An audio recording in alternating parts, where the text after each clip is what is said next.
Beberapa pegawai yang bertugas di lapangan pun sebenarnya juga udah mencium tanda-tanda ketidakberesan pada proyek mereka ini. Bakal bocor ini nih, Wak. Salah instruksi bos-bos kita nih. Hai, wassalamualaikum warahmatullahi wabarakatuh. Terima kasih sudah klik video ini. Oke, jadi di malam Rabu ini seperti biasa aku akan membawakan lagi satu kisah sejarah tentang peristiwa kecelakaan kerja di laut, yaitu kebakaran kilang minyak Deepwater Horizon yang terjadi di Teluk Meksiko, Amerika Serikat pada tahun 2010 lalu. Peristiwa ini disebut-sebut sebagai salah satu tragedi kecelakaan tambang terbesar di dunia karena ledakannya ini, mengakibatkan 3,2 juta barel minyak tumpah ke laut. Satu barel atau satu tong minyak itu aja sama dengan 158 liter minyak, Ini dikali 3,2 juta barel sama dengan 505 juta liter minyak tuh, tumpah ke laut semua tuh. Dan selain itu tumpahan tersebut juga membuat 65.000 penyu mati dalam kondisi terlumuri minyak. Terus ada lagi 1.400 lumba-lumba terdampar di daratan serta 800.000 burung pelikan yang notabene-nya hidup di udara tuh ikutan mati juga. Dan selain itu juga warga sekitar diketahui menderita beberapa masalah kesehatan sekaligus juga terhimpit kesulitan ekonomi berkepanjangan. Dan saking parahnya peristiwa ini, peristiwa ini pun diangkat menjadi sebuah film dengan judul yang sama, Deepwater Horizon, pada tahun 2016 lalu. Nah, penasaran sama gimana kisah lengkapnya kan? Jadi tanpa berlama-lama kita langsung masuk aja ke ceritanya. Check it out.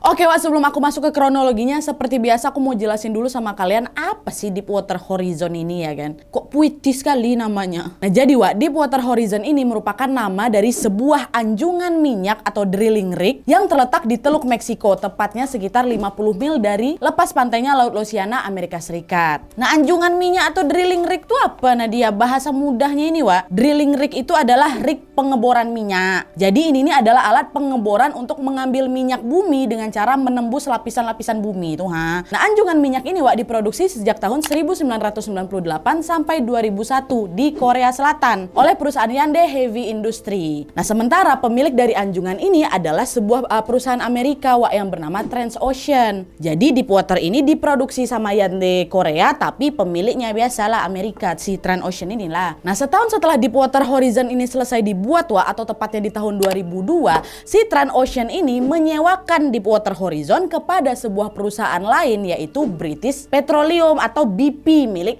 si Inggris untuk keperluan pengeboran minyak dengan masa kontrak selama 11 tahun. Udah ada jadi dibikin sama Korea sama Amerika, disewakan ke Inggris gitu ya, ke si BP ini. Nah, selama masa 11 tahun itu BP dan Transocean ini juga beberapa kali diketahui melakukan pembaruan kontrak, tepatnya pada tahun 2004, 2005 sama 2008. Nah, biaya sewa Deepwater Horizon yang harus dibayar BP ini juga bisa dibilang sangat mahal. Bahkan dalam perjanjian kontrak mereka yang terakhir, BP ini wajib membayar uang sebesar 544 juta dolar kepada si Transocean. Dan kalau dihitung harian ini, biaya sewanya sebesar 500.000 US dollar atau setara 7,5 miliar rupiah per hari.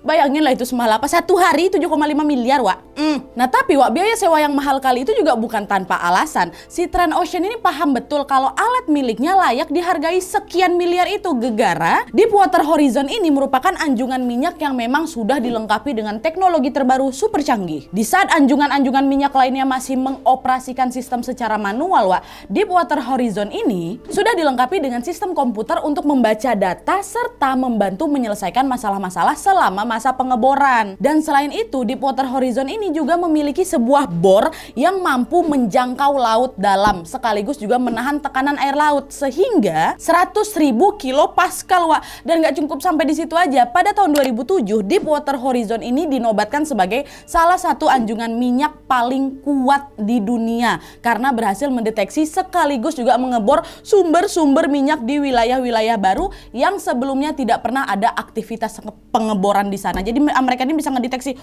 di sini ada cuan nih, banyak minyaknya di sini gitu. Dan setidaknya nih, ada 3 titik baru yang berhasil dideteksi oleh Deepwater Horizon. Pertama, ladang minyak Thunder Horse yang berjarak sekitar 100 mil ke selatannya New Orleans. Terus yang kedua, ada lagi ladang minyak Kaskida yang terletak di Catley Canyon. Nah, sekedar informasi, ladang minyak di Kaskida ini diyakini para ahli mengandung sekitar 3 miliar barel minyak bumi, Kalian kalikan aja lah sendiri ya, 3 miliar kali 158 liter, segitulah dia. Dan di titik ini Wak bisa dibilang salah satu sumber minyak yang betul-betul potensial kali di dunia pertambangan. Dan asumsi tersebut juga akhirnya terbukti sebab selama pengeboran minyak di wilayah Kaskida itu Wak, BP tadi tuh berhasil meraup keuntungan yang sangat luar biasa fantastis. Alhasil ya biaya sewa deep water yang sekitar cuma 7,5 miliar per hari. Gampang, iya kami bayar. Gak ada arti buat mereka Wak, karena cuan atau laba yang didapatkan sama BP di titik-titik yang dihasilkan sama Deepwater Horizon yang jauh di atas itulah. Nah itu titik yang kedua kan. Terus beberapa tahun setelah mendeteksi sumber minyak di Kaskida itu, BP kembali menemukan sebuah sumber minyak yang ketiga, yaitu di ladang minyak Tiber yang terletak di Teluk Meksiko ya. Nah menurut pengamatan si BP Wak, lokasi baru tersebut sangat-sangat berpotensi menggandakan pundi-pundi keuntungan mereka berkali-kali lipat, bahkan melebihi di Kaskida tuh, berkali-kali lipat dibanding Kaskida. Makanya tanpa berlama-lama BP pun langsung memutuskan untuk oke, kita borlah wilayah Tiber tuh. Dan akhirnya mereka pun langsung melakukan sebuah observasi dan baru mengetahui kalau titik baru tersebut ternyata cukup sulit dibandingkan dengan sumber minyak-minyak sebelumnya. Kenapa? Karena ladang minyak Tiber ini Wak ternyata sangat dalam dan beresiko karena memiliki panjang vertikal sampai 10.683 meter di bawah permukaan laut Wak. Dan kalian tahu 10.683 meter itu setara dengan tingginya Gunung Everest Wak, yang notabene-nya adalah gunung paling tinggi di dunia. Itu sama itu. Bayangin aja kalian tuh harus ngebor minyak setinggi Gunung Everest. Cuman bedanya kali ini dasar laut. Agak susah tapi ya, dalam itu harus kita tembus. Nah sampai sini pejabat-pejabat BP pun mulai sedikit khawatir. Bisa nggak ya Deep Horizon ini nih jangkau sumber minyak sedalam itu? Tapi cuman banyak kali di dalam itu Wak. Gimana ya? Tapi Wak, di balik kekhawatiran mereka tersebut, BP tetap berusaha keras untuk mengebor minyak di sana karena mereka betul-betul berambisi meraup keuntungan yang jauh lebih besar. Nah melihat peluang cuan sebesar itu Wak, jelas BP nggak maulah menyia-nyiakan kesempatan itu ya kan. Apalagi selama 10 tahun mereka menyewa Deepwater Horizon ini Wak, alat tersebut sudah berhasil membuat saham mereka naik sekitar 70% serta menjadikan si BP ini sebagai salah satu perusahaan minyak gas dan bumi terbesar di dunia. Sehingga pada tahun 2009 Wak, BP pun menginstruksikan semua pekerja yang bertugas untuk segera menjalankan proyek besar-besaran tersebut. Tapi untuk menjalankan proyek pengeboran di wilayah itu, mereka harus menghadapi pastilah tantangan-tantangan yang tidak mudah. Di bulan November di tahun itu, pengeboran terpaksa ditunda karena Teluk Meksiko itu lagi dilanda badai laut yang sangat-sangat besar dan membahayakan. Oleh karena itu, proyek tersebut pun baru dijalankan setelah situasi dirasa cukup aman, atau tepatnya pada bulan Februari tahun 2010.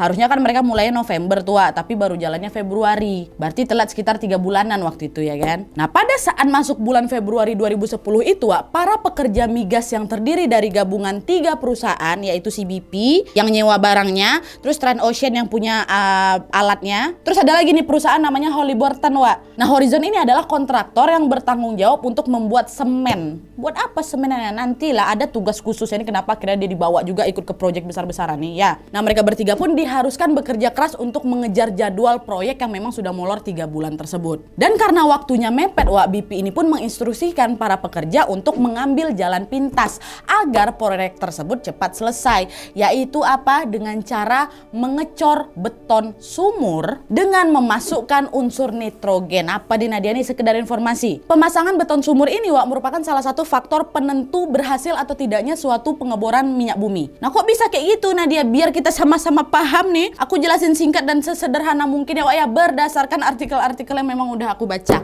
Jadi nih Wak, untuk bisa mendapatkan sumber minyak, para pekerja migas ini harus memasang sebuah pipa atau drilling pipe namanya, yang terhubung hingga ke dasar laut. Harus ada ilustrasi ya, ini aja lah. Nah ini icak-icaknya nih pipa ya, ini pipa nih. Nah pipa ini harus terhubung ke dasar lautan. Nah pipa tersebut Wak, ujungnya runcing nih. Kenapa runcing? Karena dia berfungsi untuk melubangi dasar laut yang memang kebanyakan kan berisi batu-batuan tuh. Nah setelah berhasil melubangi dengan ujung yang runcing tadi nih, pipa tersebut akan menyedot sumber minyak ke permukaan laut dan meninggalkan beberapa sampah-sampah berupa lumpur-lumpur sama batu-batuan kan yang memang udah ditebur. Kalau tebur kan berancuran semua nih, lumpur, batu-batuan ya kan. Terus lumpur-lumpur ini diapain dia? Nah itulah dia, biasanya pekerja migas ini akan membuat sebuah sumur. Ini sumurnya Wak, untuk menampung lumpur-lumpur tersebut supaya nggak ikut naik ke atas. Ini kan anjungan di atas nih. Ini pipa kan. Lah berontokan pula nih biarlah. Ini pipa. Zoom ngebor kan. Lu tuh lumpur-lumpur sini nih. Nah, supaya lumpur-lumpur nih nggak ikutan naik ke atas, wah adalah si sumur ini. Sumur yang ada di sekitar pipa kan. Nanti waktu minyak itu disedot, kan ikutan naik itu lumpur-lumpur sama batu-batuan ke dasar laut kan, Wak. Nah, lumpur-lumpur itu sebelum dia naik udah disaring duluan ya di sini. Ditampung sama sumur beton nih, Wak. Minyak murninya baru naik lah tuh ke atas kanjungan deep water tuh. Jadi macam si sumur ini sebagai saringan gitu loh, Wak, biar nanti lumpurnya nggak naik ke atas. Nanti nih setelah lumpurnya berhasil ditampung di situ lah semen ini ditaruh di atasnya biar ditutup gitu menggunakan beton supaya lumpurnya nggak menyembur ke permukaan laut. Sampai sini terbayang nggak kalian, Wak? Aduh, halo, please kali lah kalau memang ada perminyakan di sini bantu aku jelasin sama Wawa ya, betul nggak yang aku peragakan nih? Aku tengok dari gambarnya kayak gitu. Ini yang aku jelasin hanya berdasarkan apa yang kami riset aja, Wak ya. Semoga nggak salah lah ya. Beramburan semua daun. Bisa terbayang, Wak, ya, insya Allah bisa. Belum selesai sampai di situ aja, Wak, bentar. Kan setelah beton-beton tadi ditaruh di dekat sumur ini, tuh semen tuh harus mengering kan. Gimana cara ngeringin di dalam laut? Nah itulah, Wak, supaya sumur-sumur itu lekas mengering, si BP ini menginstruksikan pekerja untuk memasukkan campuran nitrogen. Gegara apa? Gegara zat tersebut mampu membuat beton yang udah tertanam di sini nih bisa lebih cepat mengeras. Alhasil dengan cara tersebut pengeboran minyak ini bisa cepat selesai ya. Dan padahal nih, Wak, ya, cara kayak gini nih sebenarnya cukup berbahaya loh, Wak, karena nitrogen ini diketahui tidak begitu kuat untuk menahan semburan lumpur. Nggak langsung ngeras permanen juga, Wak. Tapi gegara si perusahaan ini tergoda sekali mendapatkan cuan secepat mungkin, akhirnya pihak manajemen BP pun mengabaikan faktor keamanan tersebut. Alhasil apa? Betul bocor, Wak. Dimana di saat mereka memasuki bulan Maret nih, beberapa pegawai yang bertugas di lapangan pun sebenarnya juga udah mencium tanda-tanda ketidakberesan pada proyek mereka ini. Bakal bocor ini nih, Wak. Kau tahu lah nitrogen gak sekuat itu loh. Salah ya instruksi bos-bos kita nih. Tapi gegara mereka takut dimarahin karena jadwalnya udah mepet kali, akhirnya ya udah si pekerja-pekerja ini pun mengabaikanlah tanda-tanda peringatan dan tetap melakukan penutupan sumur-sumur lainnya menggunakan campuran nitrogen itu. Dah, akhirnya titik yang mereka tentukan itu pun sudah ditembus sama pipa tajam tadi. Lumpur-lumpur sama bebatuan juga sudah perlahan-lahan masuk ke dalam sumur beton ini dan sudah juga ditutup sama nitrogen. Nah terus, Wak, 1 bulan kemudian atau tepatnya di bulan April, kekhawatiran mereka pun terjadi. Di mana para pekerja mulai mendeteksi adanya kebocoran pada sumur beton itu, Wak. Tapi bedanya kali ini mereka melaporkan indikasi bahaya tersebut kepada pihak manajemen BP. Tadinya kan mereka diam-diam aja tuh. Tapi kali ini mereka udah mau speak up lah gitu kan. Bos, gini bos, bocor bos. Gak bisa kita biarin terus-terusan kayak gini. Udahlah bos, hentikan aja, udah cukup aja nak bos. Tapi sayangnya, Wak, pihak manajemen BP mengabaikan begitu saja dan tidak pernah menanggapi serius laporan tersebut. Pada saat itu yang mereka pedulikan hanyalah mengebor sumber minyak bumi itu sebanyak-banyaknya serta meraup keuntungan sagadang-gadangnya. Mereka sama sekali tidak mau tahu resiko dibalik penggunaan nitrogen tadi, Wak. Yang mereka pikirkan cuma satu, mendapat keuntungan miliaran dolar dalam waktu sesingkat-singkatnya. Dan karena terus-terusan dianggap sepele, Wak, kebocoran di sumur tersebut pun semakin parah. Hingga pada suatu hari terjadilah sebuah ledakan besar yang sangat-sangat mengerikan dan menimbulkan dampak serius bagi makhluk hidup di sekitarnya. Meledak betul.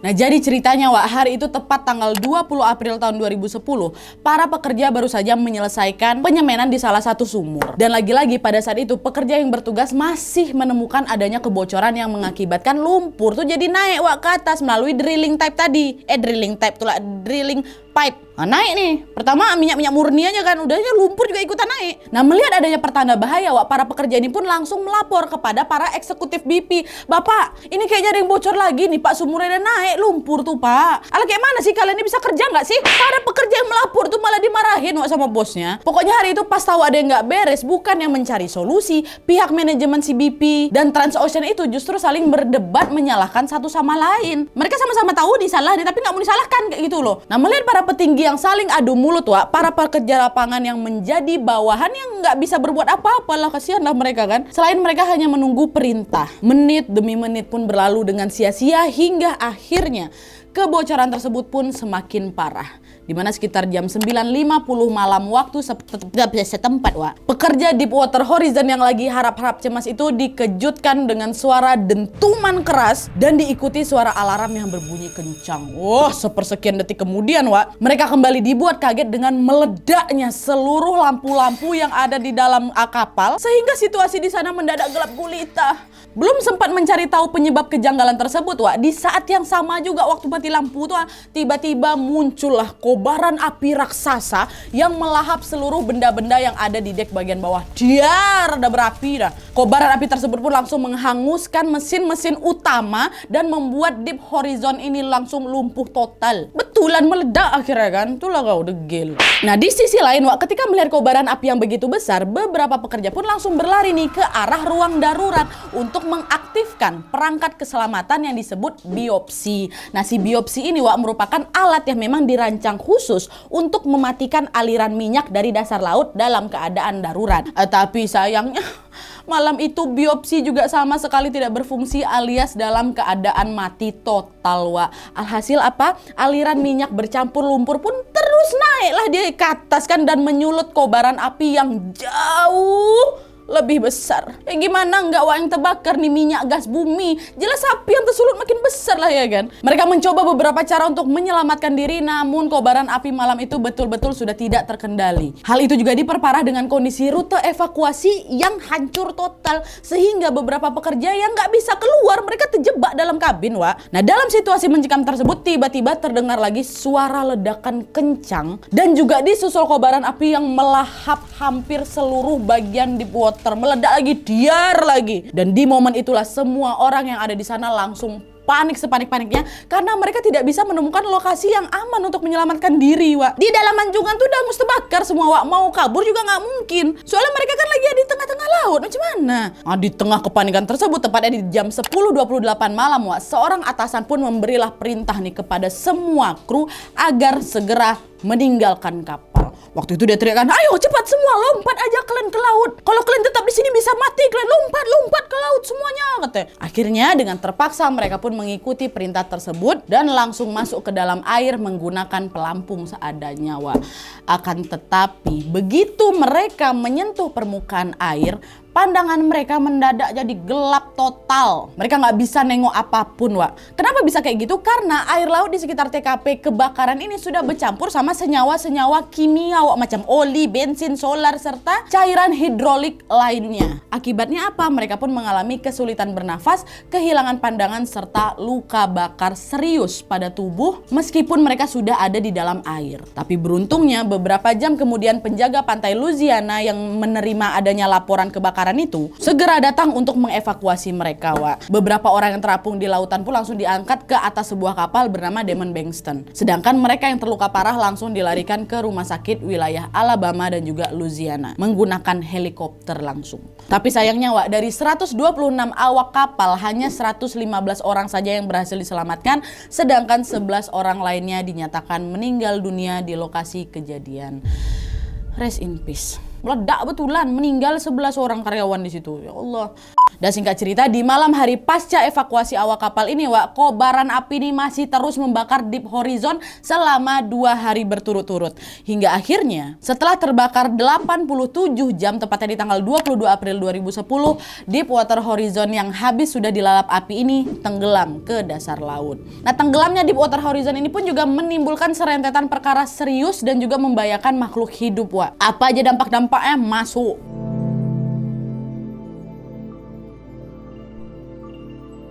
Seperti aku bilang di awal tadi, insiden Deepwater Horizon ini sudah menumpahkan 3,2 juta barel minyak ke laut. Dan jutaan minyak yang sudah tumpah ke laut tersebut memicu serangkaian efek domino yang saling berkaitan satu sama lain, Wak. Selain 11 awak kapal kehilangan nyawa, 115 orang mengalami luka-luka. Dan ada juga 3 dampak lainnya yang ditimbulkan secara tidak langsung beberapa saat setelah ledakan Deepwater Horizon ini terjadi, Wak. Ketiga dampak tersebut adalah yang pertama dampak lingkungan, kedua dampak perekonomian, dan ketiga dampak kesehatan. Kita bahas satu-satu lah ya. Yang pertama dampak lingkungan. Nah jadi, Wak, 1 bulan pasca pasca kebakaran, minyak mentah yang tumpah di Teluk Meksiko itu menciptakan gumpalan-gumpalan yang tersuspensi di dalam laut. Nah, suspensi tersebut membuat kadar oksigen di dasar laut pun menjadi tersumbat dan mematikan hampir seluruh terumbu karang yang ada di sekitarnya, Wak. Dan gak cuma sampai di situ aja, 6 bulan pasca kejadian ada sekitar puluhan ribu hewan laut yang ditemukan dalam kondisi terluka parah, berlumuran minyak bercampur lumpur. Selain itu juga ada 80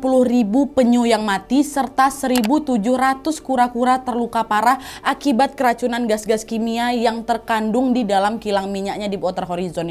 Sebuah studi juga menyebutkan bahwa lumba-lumba yang hidup di Teluk Barataria, Louisiana menderita gangguan adrenal, serta gangguan paru-paru yang begitu parah. Dan hal inilah yang mengakibatkan 1.400 lumba-lumba tersebut ditemukan mati terdampar di daratan Meksiko. Sebuah investigasi juga menemukan bahwa beberapa hewan laut mengalami kecacatan fisik akibat tumpahan minyak tersebut. Cacat fisik kayak gimana tuh Nadia? Nah jadi untuk pertama kalinya para nelayan di sekitar Teluk Meksiko menemukan ada puluhan ribu udang yang terjaring tidak memiliki bola mata alias buta udang-udang nih Dan parahnya lagi, di sekitar lokasi kejadian juga ditemukan kepiting tanpa capit. Serta ada juga ikan-ikan yang memiliki luka-luka terbuka pada tubuhnya. Dan selain berdampak pada hewan laut, hewan-hewan yang hidup di udara juga kena loh imbasnya. Mereka tidak luput dari ganasnya Deepwater Horizon ini. Di mana para peneliti menemukan fakta bahwa ada 800 ribu burung pelikan yang mati akibat terkontaminasi tumpahan minyak tuh. Yang kan di laut, di udara pun kena. Nah itu yang pertama tadi, dampak lingkungan. Yang kedua, dampak ekonomi. Bidang lainnya yang terdampak tragedi Deepwater Horizon adalah sektor perekonomian.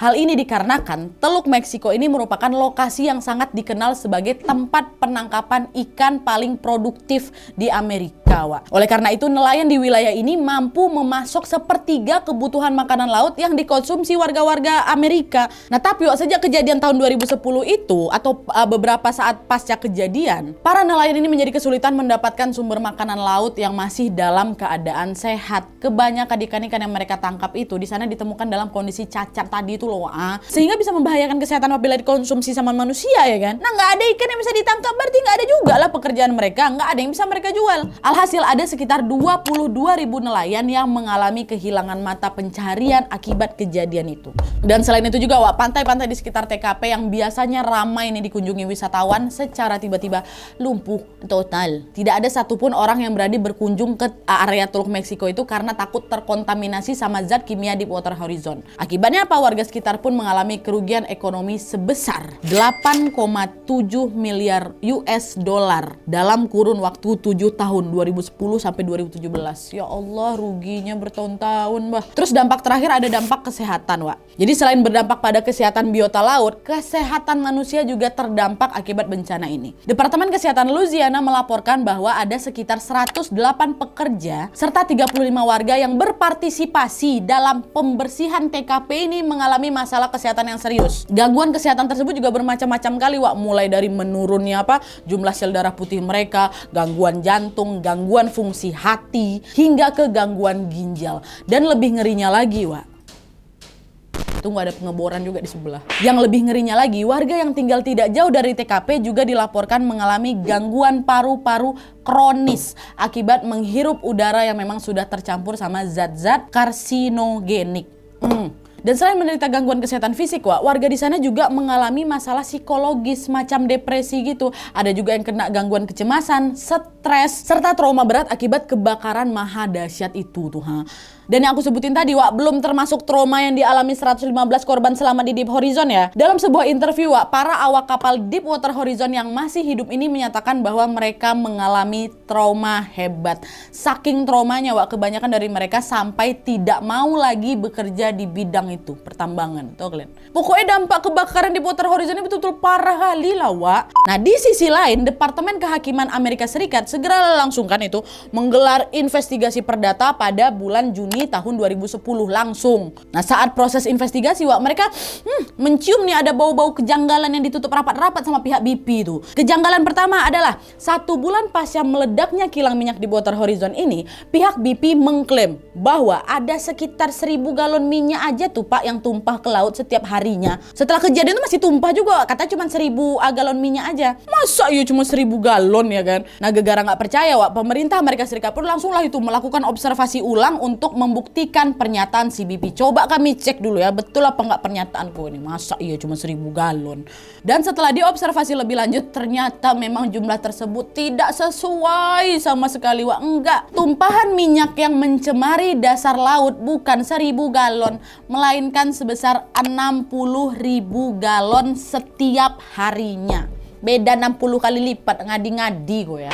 Itu kejanggalan pertama. Kejanggalan kedua, tim investigasi ini baru menemukan fakta bahwa ternyata si BP ini telah membohongi banyak pihak dengan mengambil keputusan beresiko yang menyebabkan terjadinya kebakaran di Deepwater ini. Apa yang dia bohongin Nadia? Jadi ceritanya sebelum ngebor minyak di Teluk Meksiko tadi itu sebenarnya ada banyak kali pihak yang tidak setuju karena resikonya besar kali. Tapi BP ini selalu berusaha tuh meyakinkan publik beserta pemerintah Amerika Serikat kalau udah bapak-bapak semuanya tenang aja. Proyek kami ini tidak begitu beresiko kok, kami bisa kok menyelesaikannya. Udah pokoknya kalian jangan khawatir, proyek ini aman. Padahal Wak BP sendiri tahu kalau resiko proyek pengeboran di Teluk Meksiko itu 20 kali lipat lebih berbahaya dibanding proyek-proyek mereka sebelumnya. Ngedenial gitu loh Wak mereka nih gar cuan tuh lah. Dan nggak berhenti sampai di situ aja, pemerintah Amerika juga akhirnya mengetahui bahwa BP ini sudah menggunakan nitrogen untuk mempercepat pengeboran minyak. Para investigator ini juga mengungkapkan bahwa zat nitrogen ini terlalu lemah kali untuk menahan tekanan sehingga sumur beserta pipa di dasar laut dengan mudah bisa mengalami kebocoran.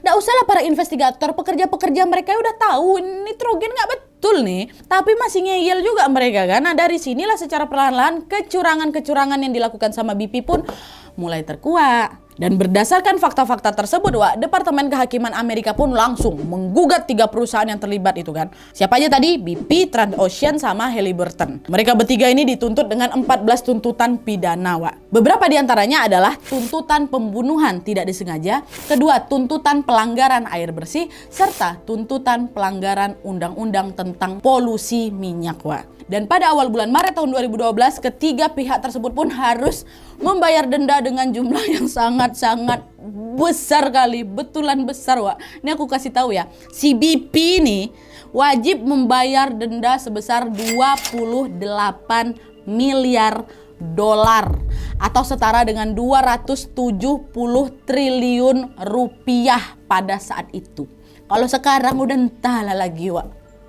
Mereka didenda atas tuduhan kerusakan sumber daya alam udah pasti. Terus yang kedua Transocean. Transocean ini wajib membayar penalti sebesar 1,9 miliar dolar atau sekitar 18 triliun rupiah pada saat itu untuk asuransi bangkai kapal. Sedangkan Halliburton, kontraktor yang bertanggung jawab untuk bikin semen dikenai denda sebesar 1,1 miliar dolar atau 10 triliun rupiah. Dan selain menuntut denda dari ketiga perusahaan tersebut, jaksa juga menuntut individu-individu yang turut andil dalam menyebabkan terjadinya kebakaran di Deepwater Horizon. Di mana pada bulan November tahun 2012, 2 pejabat senior BP yaitu Robert Kaluza dan juga Donald Fidrin didakwa dengan tuduhan pembunuhan karena menyebabkan 11 awak kapal meninggal dunia. Dan selain itu David Rennie, koordinator lapangan BP itu didakwa atas tuduhan menghalangi penyelidikan serta juga membuat pernyataan palsu perihal tingkat kebocoran minyak tadi itu. Tapi sayangnya pula nih setelah menjalani beberapa kali proses persidangan yang cukup alot, hakim mencabut tuduhan pembunuhan terhadap Kaluza dan Fidrin tadi. Sehingga mereka hanya dijatuhi oleh satu tuduhan saja. Sementara itu Rennie juga dinyatakan tidak bersalah atas pernyataan palsu dan dia dibebaskan bulan Juni tahun 2015 kemarin. Udah lantah lah, nggak tahu hukumannya kenapa kayak gini. Yang penting ku bayarnya denda tuh, padan muka kalian habis duit kalian kan. Dan semenjak kasus Deepwater Horizon ini mencuat pihak BP sudah menghabiskan jutaan dolar untuk memperbaiki citra mereka di depan publik. Berkali-kali itu mereka mengatakan bahwa negara-negara lain tidak perlu khawatir lagi karena kami BP akan menjalankan proses pengeboran minyak yang sangat aman dan sesuai prosedur di target lokasi berikutnya. Udah tenang aja, kami akan berubah. Tapi pernyataan tersebut dianggap sangat bertolak belakang dengan keadaan sebenarnya. Banyak pihak yang menganggap BP ini belum sepenuhnya menyelesaikan kasus Deepwater Horizon Selain memang si petinggi-petinggi dibebaskan gitu aja, wilayah Teluk Meksiko Meksiko tadi itu sampai sekarang, sampai hari ini berarti udah 13 tahun nih Wak ya, masih dalam kondisi tercemar zat kimia dan merugikan para nelayan di sana. Masih. Oke Wak, jadi itu tadi cerita tentang ledakan kilang minyak Deepwater Horizon pada tahun 2010 yang sudah mengakibatkan kerugian banyak kali. Aku sebenarnya agak kesal juga sama kisah ini Wak, karena para pelaku nih, aduh entah nggak dihukum setimpal gitu kan sesuai dengan perbuatan yang memang sudah dia lakukan. Tapi udahlah, terlepas dari semua itu kita jadi tahu kalau kerakusan manusia ini bisa membawa efek yang begitu mengerikan ya Wak ya. Aku berharap semoga kejadian tragis seperti Deepwater Horizon ini tidak terjadi lagi, dan untuk para awak kapal yang memang sudah wafat, semoga mereka semua ditempatkan di tempat terbaik di sisi Tuhan. Serta untuk semua para pekerja yang selamat, mari kita doakan semoga mereka segera pulih dari trauma dan bisa melanjutkan hidupnya dengan normal. Amin. Dan sebelum aku tutup kisah ini sebelumnya, aku sama tim mau minta maaf nih kalau memang nanti ada penjelasan yang kurang jelas atau kurang pas di sini, karena maaf Wak, dengan segala keterbatasan kami hanya bisa menyederhanakan hasil riset yang memang kami pahami ke kalian semua. Please kali kalau memang ada perminyakan di sini, tolong bantu aku untuk mengoreksi dan juga menambahkan informasi-informasi yang tidak aku cantumkan di sini. Yang juga mungkin informasi ini dirasa sangat penting untuk disampaikan, sampaikan semua tolong di bawah ya. Dan buat lain yang juga belum tahu banyak tentang dunia perminyakan, terutama tentang kejadian ini, boleh kali kalian cross check ke beberapa artikel lain kalau kalian mau tahu kejelasan yang lebih detail lagi ya. Dan aku juga merekomendasikan kalian untuk nonton film Deepwater Horizon supaya bisa lebih kebayang gitu gimana situasinya di sana ya. Jadi ya udahlah Wak, sekian dulu videonya. Terima kasih banyak yang sudah menonton. Kalau kalian suka video ini, klik like-nya, jangan lupa komen di bawah untuk ide dan saran-saran untuk video selanjutnya. Jangan lupa nyalain notifikasinya supaya kalian tahu kalau aku upload video baru. And as always, jangan lupa untuk klik tombol subscribe supaya kalian sama-sama tahu informasi supaya kalian sama-sama tahu informasi menarik dan menegangkan dari channel aku. See you next video Wak. Bye.